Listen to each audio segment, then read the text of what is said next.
Кейбір провокаторлар барып, тура емес маалыматты беріп, елді көтеріп, аяғында ала судан құрғақ шығышып, жоопкерчиликке тартылбай, ошол жердеги жергиликтүү балдар, жаш балдар мына жоопко тартылып атат. Үчүн дегенде жетишерлик деңгээлде түшүндүрүштөрү тиешелүү мамлекеттик органдар менен аткаруу бийлигинин жана жергиликтүү органдар менен жүргүзбөндүгү үчүн. Экинчиси, ошол провокаторлорду укук коргоо органдары убагында чара көрбөй, ошо провокаторлорду ажыратпай, ошо элдин арасынан чыныгы акчаларды тон эмес уюштургандарга ошого мүмкүнчүлүк берген үчүн мына ушундай болуп атат.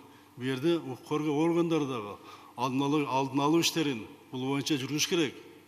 Мына кээ бириңер туруп атасыңар, баягы маяк хатас край дегендер мага тиешеси жок дегенде. Бардыгына тиешеси бар. Мындай абалды алдын алуу, болтуруу жана жоюу боюнча чаралар ыкчам кабыл алынып, кырдаал көзөмөлдөн чыкпашы керек. Болбосо мына бийлик органдарын элге жаман көрсөтүү, инвестиция климатты бузуу, инвесторду чочтуу аракети улана берет, бул токтобойт. Анан биз инвестициячы экономиканы кантип көтөрөбүз? Биз көтөрө албайбыз экономиканы.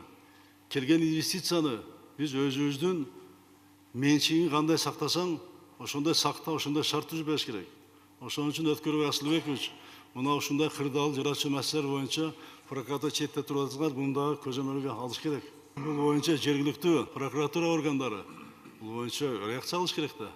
Реакция алыш керек. Ишин аткарбай аткан ошол жердеги органдарга баарына тең тиешелүү көрсөтмөнү бериш керек.